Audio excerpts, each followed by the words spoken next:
नमस्कार मित्रांनो. तर आजच्या व्हिडिओमध्ये आपल्याला बघायचं आहे जनरल ऑर्गॅनिक केमिस्ट्री बघायचं. ठीक आहे. जनरल ऑर्गॅनिक केमिस्ट्रीला आपण शॉर्टमध्ये काय म्हणत असतो, GOC. ज्यांचं GOC व्यवस्थित आहे किंवा स्ट्रॉंग आहे त्यांना ऑर्गॅनिक केमिस्ट्रीमध्ये कधीच प्रॉब्लेम येत नाही. ठीक आहे. आता GOCमध्ये आपल्याला काय काय बघायचं हे आपण बघूयात अगोदर शॉर्टली, त्यानंतर आपण वन बाय वन पॉईंट बघणार आहे. ठीक आहे. तर बघा GOCमध्ये मेनली आपण बघत असतो बघा इलेक्ट्रॉनिक इफेक्ट. ठीक आहे. तर बघा त्यामध्ये आपण कशी सुरुवात करणार आहे, तर सुरुवात आपण करणार आहे बॉन्ड ब्रेकिंग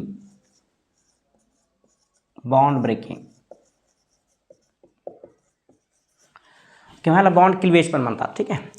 की एखाद्या कंपाऊंडमध्ये ज्यावेळेस रिॲक्शन होते त्यावेळेस बॉन्ड कसा ब्रेक होतो आणि कसा फॉर्म होतो किंवा बॉन्ड कसा ब्रेक होतो हे आपण अगोदर बघितलं पाहिजे. कारण रिॲक्शन ज्यावेळेस होते, रिॲक्शन म्हणजे काय सांगा बरं, की ओल्ड बॉन्ड ब्रेक होणे आणि नवीन बॉन्ड फॉर्म होणे. बरोबर आहे. तर पहिला बॉन्ड ब्रेक झाल्याशिवाय नवीन बॉन्ड फॉर्म होणार आहे का? नाही होणार. त्यासाठी आपण हे बघणार आहे की बॉन्ड कसा ब्रेक होतो, त्याला काय काय कंडिशन आहेत हे आपण बॉन्ड ब्रेकिंगमध्ये बघणार आहे. ठीक आहे. हे झाल्यानंतर आपण बघणार आहे बघा इलेक्ट्रॉनिक इफेक्ट बघणार आहे. इलेक्ट्रॉनिक इफेक्ट ज्यामध्ये पहिला इफेक्ट आपण बघणार आहे इंडक्टिव्ह इफेक्ट. इंडक्टिव्ह इफेक्ट आपण बघूयात.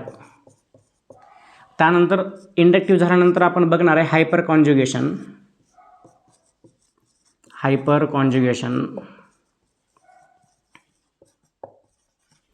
त्यानंतर आपण बघणार आहे बघा रेझोनन्स इफेक्ट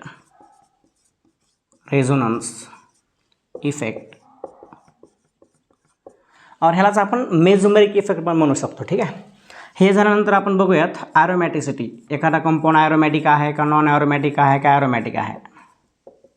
जर ॲरोमॅटिक असेल तर त्यासाठी काय रूल असतील, नॉन ॲरोमॅटिक असेल त्यासाठी काय रूल आहेत आणि अँटी ॲरोमॅटिकसाठी काय रूल आहेत हे आपण ह्याच्यामध्ये बघणार आहे. हे झाल्यानंतर आपण आणखी एक बघणार आहे बघा, एक आहे सिग्मा रेझोनन्स. एक सिग्मा रेझोनन्स, त्याला आपण डान्सिंग रेझोनन्स पण म्हणतो. ठीक आहे. तर डान्सिंग रेझोनन्स का असतं हे बघूयात आपण, किंवा त्यासाठी कसला कंपाऊंड पाहिजे हे पण बघूयात. हे झाल्यानंतर सर इफेक्ट बघायचा आपल्याला. Sir effect. ठीक आहे. तर हे काय आपण GOCमध्ये असे काय पॉईंट बघणार आहे. ठीक आहे. तर आजच्या व्हिडिओमध्ये आपण बघणार आहे की बॉन्ड ब्रेकिंग किंवा बॉन्ड क्लिवेज. ठीक आहे. तर चला आपण बघूयात बॉन्ड ब्रेकिंग कसं होतं ते.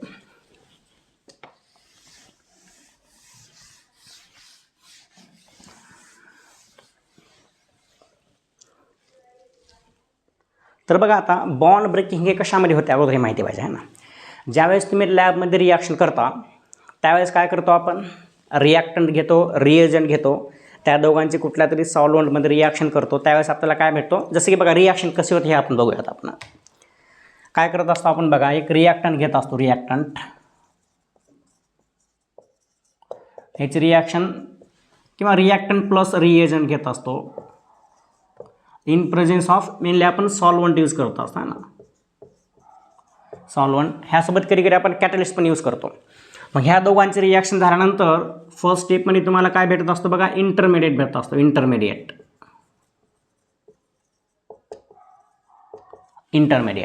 आणि त्यानंतर तुम्हाला काय भेटतो, प्रोडक्ट असणार आणि बाय प्रोडक्ट असणार. बरोबर आहे. तर बघा आता हा जो काही इंटरमिडिएट आहे, हा इंटरमिडिएट, तर हे कशावरून डिपेंड करतो की तुमच्या ह्या रिॲक्टंट आणि रिएजंटमध्ये कसा बॉन्ड ब्रेक झाला आहे ह्याच्यावरून तुम्हाला हा इंटरमिडिएट असतो. जसं की जर सिमेट्रिकल बॉन्ड ब्रेकिंग झाली तर तुम्हाला काय भेटणार आहे, इथं रॅडिकल भेटणार आहे. जर अनसिमेट्रिकल झाला तर कॅटायन भेटेल किंवा अनायन भेटेल. ठीक आहे. तर आपण हे बघणार आहे की बघा बॉन्ड कसा ब्रेक होतो किंवा काय कंडिशन हे आपण अगोदर बघूयात. ठीक आहे. तर बघा आता मेनली बॉन्ड ब्रेकिंगचे दोन प्रकार असतात बघा.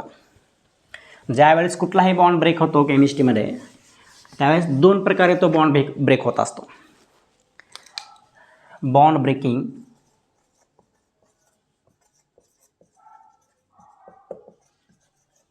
हे दोन पद्धतीने होत असते.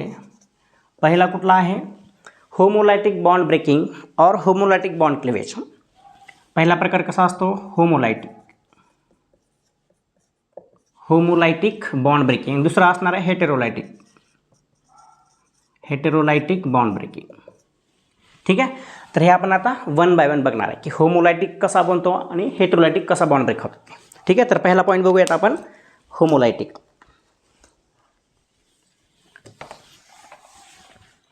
सपोज एक्झाम्पल घेऊयात आपण किंवा जनरल एक्झाम्पल घेऊयात. आपल्याकडे ए आणि बी आहे किंवा ए आणि एच आहे सपोज.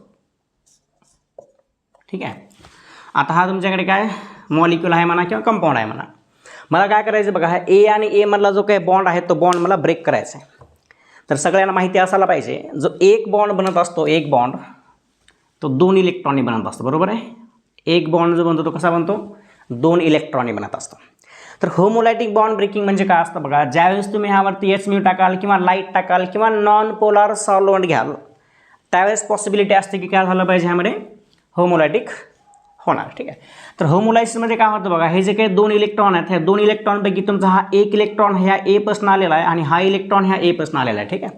तर होमोलायसिसमध्ये इक्वल बॉन्ड ब्रेकिंग होत असते. इक्वल म्हणजे एचा इलेक्ट्रॉन ए घेऊन जाईल आणि हा पण एचा इलेक्ट्रॉन हा ए घेऊन जाणार आहे.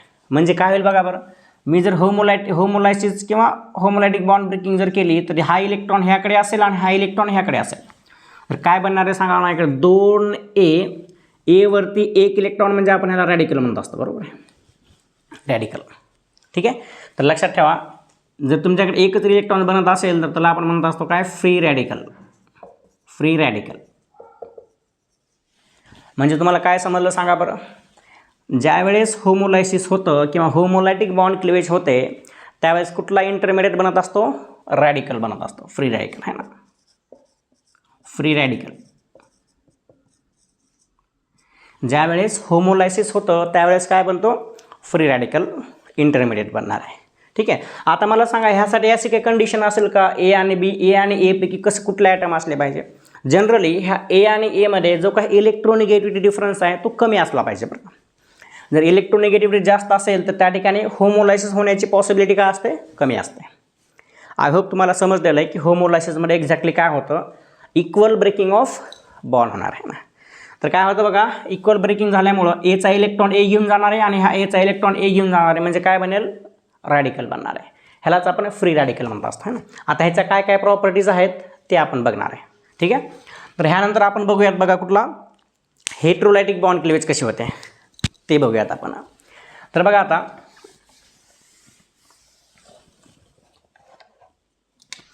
सपोज आपल्याकडे एक कंपाऊंड आहे ए आणि बी आहे, त्यामध्ये ए आणि बी मध्ये बॉन्ड आहे. तर आत्ताच मी तुम्हाला सांगितलेलं आहे, एक बॉन्डमध्ये किती इलेक्ट्रॉन असतात, तर एका बॉन्डमध्ये 2 इलेक्ट्रॉन असतात ना. एक इलेक्ट्रॉन असेल बीचा आणि एक इलेक्ट्रॉन असेल एचा आणि एक इलेक्ट्रॉन असेल बीचा. लक्षात घ्या, मी आता पहिली कंडिशन लिहितोय. पहिली कंडिशन आहे इलेक्ट्रोनिगेटिव्हिटी जी आहे बघा, electronegativity of A is greater than electronegativity of B. अशी जर कंडिशन असेल म्हणजे तुमचा एवाला कंपाऊंड जर एवाला जो ॲटम आहे तो जर मोर इलेक्ट्रोनिगेटिव्ह असेल बीपेक्षा, तर काय होणार आहे सांगा बघा. इलेक्ट्रोनिगेटिव्ह म्हणजे काय की बॉन्डिंगमधले इलेक्ट्रॉन स्वतःकडे ओढणे. ठीक आहे. इलेक्ट्रोनिगेटिव्ह किंवा मोर इलेक्ट्रोनिगेटिव्ह म्हणजे काय, जर बॉन्डिंगमधले इलेक्ट्रॉन आहे तर स्वतःकडे जास्त ओढत असतो. तर बघा आता ए आणि बी पैकी तुमचा ए जर मोर इलेक्ट्रोनिगेटिव्ह असेल तर तुम्ही मला सांगा, हे दोन्हीच्या दोन्ही इलेक्ट्रॉन ए तुमचा ओढेल का नाही ओढेल सांगा बरं. ओढणार आहे ना. तर काय होतं बघा, जर अशी कंडिशन जर असेल, A electronegativity of A is greater than B जर असेल, तर त्या केसमध्ये हे दोन्हीच्या दोन्ही इलेक्ट्रॉन कुणाकडे शिफ्ट होतील सांगा, एकडे शिफ्ट होतील. बघा आता ही गोष्ट लक्षात ठेवा, जो ॲटम इलेक्ट्रॉन घेतो त्यावरती ऑलवेज कुठला चार्ज येतो, निगेटिव्ह चार्ज येतो. आणि जो ॲटम इलेक्ट्रॉन देतो त्यावरती ऑलवेज चार्ज कुठला येतो, पॉझिटिव्ह येतो. तर बघा तुम्ही मला सांगा, आता ए आणि बी पैकी कुणी इलेक्ट्रॉन घेतले, ए घेतले. काय एने घेतले, मोर इलेक्ट्रोनिगेटिव्ह आहे. मला सांगा ए वरती चार्ज कुठला येईल, निगेटिव्ह येणार आहे. आणि इलेक्ट्रॉन दिले कुणी, बीने इलेक्ट्रॉन दिले, त्यामुळे बी वरती कुठला चार्ज येईल सांगा, पॉझिटिव्ह चार्ज येणार आहे. म्हणजे तुम्ही मला सांगा, जर एखाद्या कंपाऊंडमध्ये हेटेरोलायसिस जर झालं, हेटेरोलायसिस त्यामध्ये कुठले कुठले इंटरमिडिएट बनायला पाहिजे, अनायन आणि कॅटायन बनायला पाहिजे. बरोबर आहे. हे तुमचा काय झाला, अनायन झाला आणि हा काय असेल, कॅटायन असेल.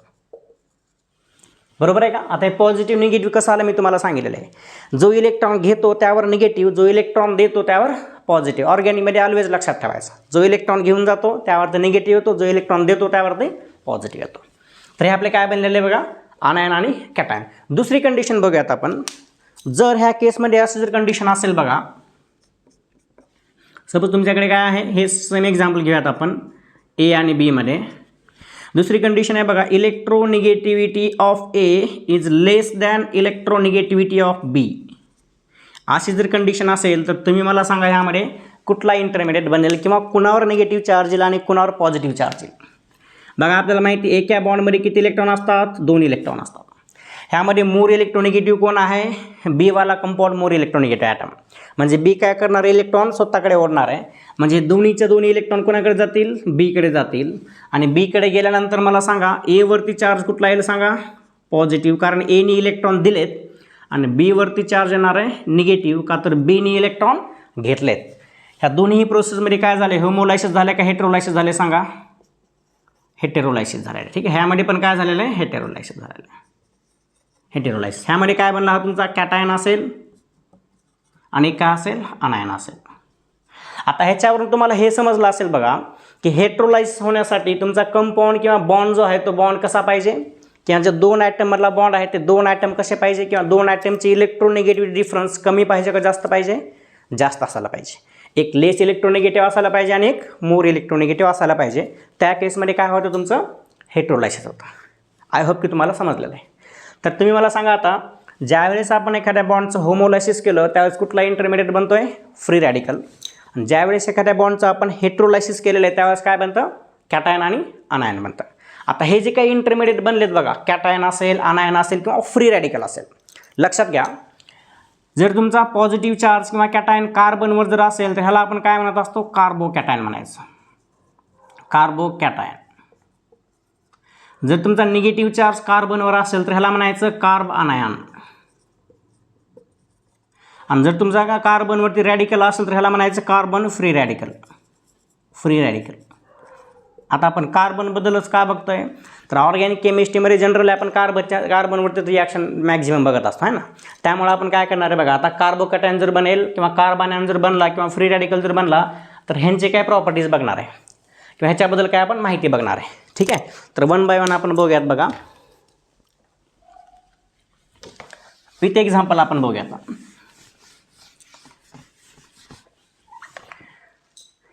पहिली कंडिशन आपल्याकडे बघा, सपोज आपल्याकडे एखादा कार्बन आहे आणि या कार्बनमध्ये बॉन्ड आहे. ठीक आहे, तर तुम्ही मला सांगा आता, हा कार्बन आणि ह्या कार्बनची इलेक्ट्रोनिगेटिव्हिटी कशी आहे, 2 कार्बन म्हणजे इलेक्ट्रोनिगेटिव्हिटी काय असणार आहे, सेमच असणार आहे. म्हणजे ह्या ठिकाणी कुठली पॉसिबिलिटी जास्त आहे सांगा बरं. या ठिकाणी जास्त पॉसिबिलिटी आहे कुठली, होमोलायसिस होण्याची. मग करा, ह्या दोघांचं होमोलायसिस जर केलं तर 1 इलेक्ट्रॉन या ठिकाणी जाईल, 1 इलेक्ट्रॉन या ठिकाणी जाईल. मला सांगा 2 रॅडिकल बनतील का, कार्बनवरती काय असणार, 1 इलेक्ट्रॉन आणि 3 काय झाले, बॉन्ड झाले. आता ह्याला म्हणायचं काय, कार्बन फ्री रॅडिकल म्हणायचं, carbon free radical, free radical. ठीक आहे, आता ह्या कार्बन फ्री रॅडिकल जो आहे ह्याच्याबद्दल आपण काय महत्त्वाचे पॉईंट इथे लिहिणार आहे. ठीक आहे, रॅडिकलबद्दल लक्षात घ्या, ह्याच्याबद्दल आपण काय महत्त्वाचे पॉईंट या ठिकाणी लिहिणार आहे. तर पहिला पॉईंट लिहिणार आहे आपण बघा, जो काय तुमचा कार्बन फ्री रॅडिकल आहे, ह्या कार्बन फ्री रॅडिकलवरती कुठले कुठले चार्ज आहेत हे बघणार आहे. पहिला पॉईंट बघा आता, ऑलवेज लक्षात ठेवा, जो फ्री रॅडिकल असतो तो इलेक्ट्रिकली कसा असतो, न्यूट्रल असतो बरं का, न्यूट्रल असतो, न्यूट्रल. त्यानंतर जर तुमचा कार्बनवरती फ्री रॅडिकल किंवा कार्बनवरती जर 1 इलेक्ट्रॉन असेल किंवा 1 रॅडिकल असेल तर त्यावेळेस त्याची हायब्रिडायझेशन काय असते सांगा, कार्बनची हायब्रिडायझेशन असते कुठली, sp2 हायब्रिडायझेशन असते, sp2. त्यानंतर बघा मला सांगा आता, ज्यावेळेस तुमचा हा कार्बन फ्री रॅडिकल आहे त्या कार्बनकडे टोटल किती इलेक्ट्रॉन आहेत सांगा बरं, काउंट करा. ते तुम्हाला सांगितलेलं एका बॉन्डमध्ये किती इलेक्ट्रॉन असतात, 2 इलेक्ट्रॉन. किती बॉन्ड आहेत सांगा, 1 2 3, म्हणजे 3 दोन्ही 6 इलेक्ट्रॉन झाले. आणि हा एक रॅडिकल म्हणजे टोटल किती इलेक्ट्रॉन झाले सांगा, 7 इलेक्ट्रॉन. लक्षात घ्या, कार्बन फ्री रॅडिकलकडे किती इलेक्ट्रॉन असतात, 7 इलेक्ट्रॉन असतात. तर मला सांगा आता, जर एखाद्या कार्बनकडे 7 इलेक्ट्रॉन असतील तर तो इलेक्ट्रॉन रिच झाला का इलेक्ट्रॉन डेफिशियंट झाला सांगा बरं. लक्षात घ्या, कुठल्याही ॲटमकडे जनरली कार्बनकडे जर त्याच्या आउटरमध्ये 8 इलेक्ट्रॉन जर झाले तर आपण ऑक्टेट रूल म्हणतो आहे ना.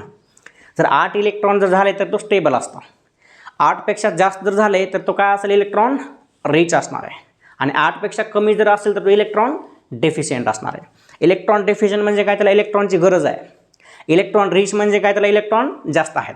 ठीक आहे, तर लक्षात घ्या. बघा आता मला सांगा, हा carbon free radical electron rich असेल का इलेक्ट्रॉन डेफिशियंट असेल? इलेक्ट्रॉन डेफिशियंट असणार आहे. का तर 7च इलेक्ट्रॉन आहेत, त्यामुळे इलेक्ट्रॉन डेफिशियंट असेल. आणि लक्षात घ्या, जे काही इलेक्ट्रॉन डेफिशियंट असतात ते ऑलवेज काय म्हणून काम करतात, इलेक्ट्रोफाईल का न्यूक्लिओफाईल. ते ॲक्ट ॲज अ इलेक्ट्रोफाईल, म्हणजे त्याला इलेक्ट्रॉनचं काय असतं, अट्रॅक्शन असतं. मग त्यामुळे बघा फ्री रॅडिकल काय म्हणून काम करणार आहे, इलेक्ट्रोफाईल, ॲक्ट ॲज इलेक्ट्रोफाईल. इलेक्ट्रोफाईल. त्यानंतर बघा आता आणखी एक कन्सेप्ट असते बघा मॅग्नेटिक बिहेवियरमध्ये. एक असतं पॅरामॅग्नेटिक, एक असतो डायमॅग्नेटिक. तर पॅरामॅग्नेटिकमध्ये काय कंडिशन असते बघा, एखादा तरी अनपेअर्ड इलेक्ट्रॉन पाहिजे. अनपेअर्ड म्हणजे जनरली आपण ज्या ज्या ठिकाणी ऑड इलेक्ट्रॉन आहेत ते सगळेचे सगळे काय असतील, पॅरामॅग्नेटिक असतील. ज्यांच्याकडे इव्हन असतील ते मोस्टली कसे असतील, डायमॅग्नेटिक असतील. ठीक आहे, फक्त समजून घ्या पॅरा अँड डायचे डीप कन्सेप्ट पुढे बघणार आहे आपण. तर मला सांगा, ह्याच्याकडे 7 इलेक्ट्रॉन आहेत, म्हणजे पॅरामॅग्नेटिक असेल का डायमॅग्नेटिक असेल? पॅरामॅग्नेटिक असणार.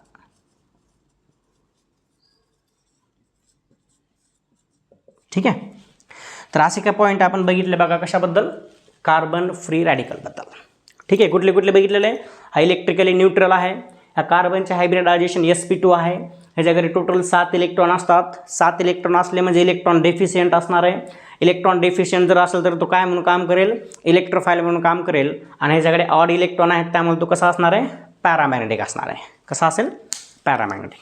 हे काय आपण महत्त्वाचे पॉईंट बघितले कशाबद्दल, फ्री रॅडिकलबद्दल. आता आपण कार्बोकॅटायन आणि कार्बायनांबद्दल बघूयात. ठीक आहे,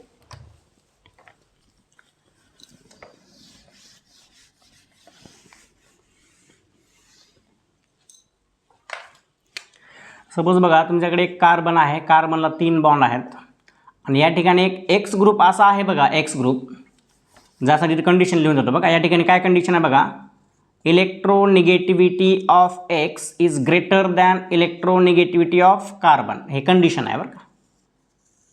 ठीक आहे, तर मला सांगा आता तुम्ही या ठिकाणी काय होईल सांगा बरं. जर तुमचा एक्स ॲटम कार्बनपेक्षा मोर इलेक्ट्रोनिगेटिव्ह जर असेल तर या ठिकाणी होमोलायसिस होईल का हेट्रोलायसिस होईल?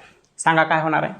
बघा ह्या एक बॉन्डमध्ये 2 इलेक्ट्रॉन असतात. आता जर तुमचा एक्स हॅलोजन असेल किंवा कुठलाही ग्रुप असेल, एक्स जो की मोर इलेक्ट्रोनिगेटिव्ह आहे कार्बनपेक्षा, त्या केसमध्ये मला सांगा हे बॉन्डिंग इलेक्ट्रॉन एक्स घेऊन जाईल का कार्बन घेऊन जाईल? ऑब्व्हियसली जो मोर इलेक्ट्रोनिगेटिव्ह आहे तो काय करणार, इलेक्ट्रॉन घेणार आहे. मग बघा हा जर इलेक्ट्रॉन कोणाकडे जातील, एक्सकडे जर इलेक्ट्रॉन गेले तर मला सांगा कार्बनवरती चार्ज कुठला येईल? आत्ता सांगितलेलं आहे आपण आहे ना. आणि एक्सवरती कुठला येईल? जो इलेक्ट्रॉन घेतो त्यावर निगेटिव्ह चार्ज, जो इलेक्ट्रॉन देतो त्यावर पॉझिटिव्ह चार्ज. म्हणजे कार्बनने इलेक्ट्रॉन दिले म्हणजे कार्बनवर पॉझिटिव्ह चार्ज, एक्सने इलेक्ट्रॉन घेतले म्हणजे एक्सवरती निगेटिव्ह चार्ज. तर आपल्याला ह्याला काय म्हणत असतो, जर कार्बनवर पॉझिटिव्ह चार्ज असेल तर ह्याला म्हणायचं कार्बोकॅटायन. कार्बोकॅटायन. ठीक आहे, तर बघा आता ह्याचे काही प्रॉपर्टी आपण बघणार आहे. आता ह्यामध्ये आपण काय करणार आहे बघा, हे जे काही कार्बोकॅटायन आहे, कार्बोकॅटायन ह्याची आपण प्रॉपर्टी बघूयात. ठीक आहे, तर बघा आता ह्याच्यामधला पहिला पॉईंट आपण बघणार आहे. मला सांगा कार्बनवर जर पॉझिटिव्ह चार्ज असेल, कुठली स्पेशीज आहे, निगेटिव्हली चार्ज का पॉझिटिव्हली चार्ज का न्यूट्रल? ऑब्व्हियसली कुठले असणार आहे, पॉझिटिव्हली चार्ज स्पेशीज असते. Positively charged species. त्यानंतर मला सांगा हा जो काही कार्बन आहे, ह्या कार्बनकडे किती इलेक्ट्रॉन आहेत सांगा बरं. आता पॉझिटिव्ह चार्जमध्ये इलेक्ट्रॉन नसतात आहे ना, आणि एका बॉन्डमध्ये 2 इलेक्ट्रॉन, तर 3 बॉन्ड आहेत म्हणजे किती इलेक्ट्रॉन झाले सांगा कार्बोकॅटायनकडे? 6 इलेक्ट्रॉन आहेत. तर 6 इलेक्ट्रॉन म्हणजे ऑक्टेट कंप्लीट करण्यासाठी किती इलेक्ट्रॉनची गरज आहे? 2 इलेक्ट्रॉनची. मग हा इलेक्ट्रॉन रिच झाला का इलेक्ट्रॉन डेफिशियंट झाला सांगा बरं? इलेक्ट्रॉन डेफिशियंट असणार आहे. ठीक आहे, इलेक्ट्रॉन डेफिशियंट. आणि आत्ता सांगितलं मी तुम्हाला, जे काही इलेक्ट्रॉन डेफिशियंट असतात ते काय म्हणून काम करतात, इलेक्ट्रोफाईल का nucleophile? Act as a इलेक्ट्रोफाईल. Act as a इलेक्ट्रोफाईल. आणि बघा जे काही इलेक्ट्रोफाईल असतात ते जनरली काय म्हणून काम करत असतात, लेविस ॲसिड का लेविस बेस, लेविस ॲसिड म्हणा, ॲज अ लेविस ॲसिड. आता लेविस ॲसिड म्हणजे काय असतं बघा, जे लोन पेअर घेतात त्यांना म्हणायचं लेविस ॲसिड आणि जे लोन पेअर देतात त्यांना म्हणायचं लेविस बेस.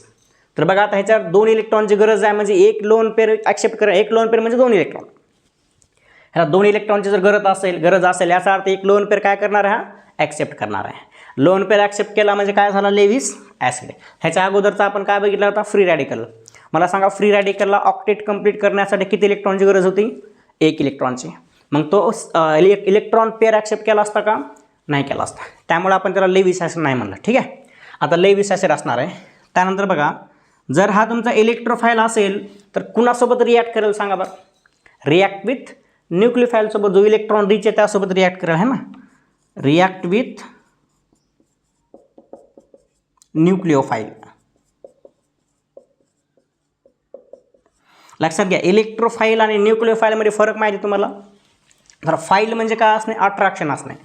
इलेक्ट्रोफाईल म्हणजे काय, ज्या स्पेसिसला इलेक्ट्रॉनचं अट्रॅक्शन आहे त्याला आपण म्हणायचं इलेक्ट्रोफाईल. आता बघा, ह्याला इलेक्ट्रॉनची गरज आहे त्यामुळे इलेक्ट्रॉनचं अट्रॅक्शन असणार आहे ना, त्यामुळे आपण इलेक्ट्रोफाईल म्हणलेलं आहे. आता न्यूक्लियोफाईल म्हणजे बघा, न्यूक्लियो म्हणजे न्यूक्लियस असतं आहे ना, आणि फाईल म्हणजे काय, अट्रॅक्शन. न्यूक्लियसवरती कुठला चार्ज असतो, पॉझिटिव्ह चार्ज असतो. म्हणजे ज्या स्पेसिसला पॉझिटिव्ह चार्ज अट्रॅक्शन असतं त्याला आपण काय म्हणत असतो, न्यूक्लियोफाईल म्हणत असतो. ठीक आहे, आता त्यानंतर बघा, आता हा जो काही कार्बन आहे, हा कार्बन मी तुम्हाला how to find out hybridisation सांगितलं आहे ना, एखाद्या कार्बनची किंवा एखाद्या ॲटमची हायब्रिडायझेशन कशी बघायची. तर मला सांगा, ह्या कार्बनचे हायब्रिडायझेशन काय असेल सांगा बरं, काय असणार आहे, 3च सिग्मा बॉन्ड आहेत, है ना, बाकी लोन पेअर वगैरे काहीच नाहीत. म्हणजे ह्या कार्बनचे हायब्रिडायझेशन काय असेल, sp2 हायब्रिडाइज असतो कार्बन. लक्षात ठेवा, कार्बोकॅटायनमधला जो काही कार्बन आहे त्याचे हायब्रिडायझेशन काय असते, sp2 हायब्रिडायझेशन. आणि जर sp2 हायब्रिडायझेशन असेल तर त्याची जॉमेट्री काय असते, ट्रायगोनल प्लेनार जॉमेट्री असते. Trigonal planar geometry. त्यानंतर नेक्स्ट पॉईंट मला सांगा, आता ह्या कार्बोकॅटायनकडे इलेक्ट्रॉन किती आहेत, 6 इलेक्ट्रॉन. इव्हन आहेत का ऑड आहेत, कुठले इलेक्ट्रॉन आहेत बघा, इव्हन आहेत. इव्हन म्हणजे हा कंपाऊंड किंवा कार्बोकॅटायन डायमॅग्नेटिक असेल का पॅरामॅग्नेटिक असेल सांगा बरं. ऑब्व्हियसली कुठला असणार आहे, डायमॅग्नेटिक.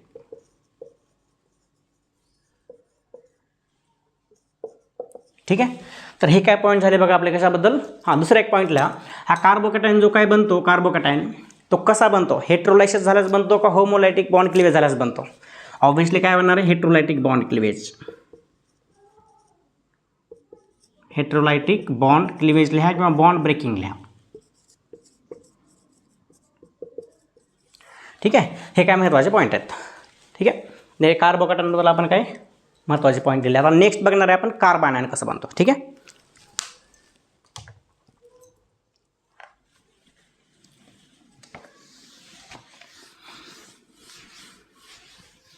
हे लक्षात ठेवा, ह्यावरती डायरेक्ट क्वेश्चन असतात. आता ह्यामध्ये तुम्ही मला सांगा की जर कार्बन आयन जर बनवायचं असेल किंवा बनत जर असेल तर त्यामध्ये काय कंडिशन असते सांगा बरं, काय कंडिशन असायला पाहिजे. कार्बनला 3 ग्रुप असतील इकडे, कारण कार्बन 4 बॉन्ड फॉर्म करतो, बरोबर आहे. तर या ठिकाणी एखादा एक्स ग्रुप आहे. मला सांगा, आता या ठिकाणी जर कंडिशन असे असेल बघा, electronegativity of carbon is greater than electronegativity of X group. त्या केसमध्ये काय होणार आहे सांगा बरं, हे जे काही 2 इलेक्ट्रॉन आहेत, 2 इलेक्ट्रॉन किंवा होमोलायसिस होईल का हेट्रोलायसिस होईल, हेटेरोलायसिस होणार आहे, बरोबर आहे. तर हे इलेक्ट्रॉन एक्सकडे जातील का कार्बनकडे जातील, ऑब्व्हियसली कार्बनकडे जाणार आहे, का तर carbon is more electronegative than X group. तर आता कार्बन इलेक्ट्रॉन घेतले म्हणजे कार्बनवरती चार्ज कुठला येईल सांगा बरं, निगेटिव्ह चार्ज येणार आहे. आणि तुम्हाला एक्स ग्रुपने इलेक्ट्रॉन दिले म्हणजे एक्सवरती चार्ज कुठला येणार आहे, पॉझिटिव्ह येणार आहे. तुम्हाला सांगितले मी, जर कार्बनवर जर निगेटिव्ह आला त्याला म्हणायचं कार्ब अनायन, याला काय म्हणायचं, कार्ब अनायन. तर आपल्याला ह्या कार्बन आयनबद्दल आपण काय इम्पॉर्टंट पॉईंट लिहून घ्या. ठीक आहे, तर बघा पहिला पॉईंट लिहूयात आपण. तर सांगा, हा जो काही कार्बन आहे इलेक्ट्रिकली कसा आहे, कुठला चार्ज आहे, निगेटिव्हली चार्ज स्पेसिस आहे ना, negatively charge species. Next point कसा बनलेला आहे सांगा बरं, होमोलायसिस झाल्यास बनतं का हेट्रोलायसिस झाल्यास बनतं. हेटेरोलाइटिक बॉन्ड क्लीवेज है ना, हेटेरोलाइटिक बॉन्ड क्लीवेज लिहा किंवा बॉन्ड ब्रेकिंग लिहा किंवा फ्युजन लिहू शकता, ठीक आहे, किंवा बॉन्ड हेटेरोलाइटिक बॉन्ड फ्युजन पण लिहू शकता, ठीक आहे. हेटेरोलाइटिक बॉन्ड क्लीवेज लिहा किंवा हेटेरोलाइटिक बॉन्ड फ्युजन लिहा किंवा हेटेरोलाइटिक बॉन्ड ब्रेकिंग लिहा, सेमच आहे. त्यानंतर मला सांगा आता ह्या कार्बनवरती टोटल किती इलेक्ट्रॉन असतील सांगा बरं. हे किती, हे 2 इलेक्ट्रॉन, हे 2, हे 2 आणि हे 2, टोटल किती इलेक्ट्रॉन झाले, 8 electron. This is 8 electron species, ठीक आहे. आता मला सांगा 8 इलेक्ट्रॉन जर असतील तर इलेक्ट्रॉन रिच आहे का इलेक्ट्रॉन डेफिशियंट आहे. आता ह्याच्या अगोदर मी तुम्हाला सांगितलं होतं बघा, जर ऑक्टेट कंप्लीट असेल तर तो कशा असते, स्टेबल असते ना. पण जर एखादा लोन पेअर असेल किंवा निगेटिव्ह चार्ज असेल तर तो इलेक्ट्रॉन रिच स्पेसिस आपण म्हणत असतो. तर मला सांगा 8 इलेक्ट्रॉन आहेत म्हणजे काय, आणि निगेटिव्ह चार्ज आहे म्हणजे काय असेल, इलेक्ट्रॉन रिच स्पेसिस आहे. आता इलेक्ट्रॉन रिच स्पेसिस जर असेल तर आपण काय म्हणतो, इलेक्ट्रोफाईल म्हणायचं का न्यूक्लिओफाईल म्हणायचं. आता निगेटिव्ह चार्ज आहे म्हणजे ह्याला अट्रॅक्शन कुणाचं असणार आहे, पॉझिटिव्ह चार्ज, आणि पॉझिटिव्ह चार्ज कशावरती असतो, न्यूक्लियसवरती असतो. म्हणजे हा कसा असणार सांगा, न्यूक्लिओफाईल असणार आहे, न्यूक्लिओफाईल. आता मला सांगा जर न्यूक्लिओफाईल जर असेल तर हा न्यूक्लिओफाईल ऑलवेज कुणासोबत रिॲक्शन करेल, दुसऱ्या न्यूक्लिओफाईल सोबत करेल का इलेक्ट्रोफाईल सोबत करेल. जर न्यूक्लिओफाईल असेल तर इलेक्ट्रोफाईल सोबत रिॲक्शन करणार आहे, म्हणजे काय असेल, रिॲक्ट विथ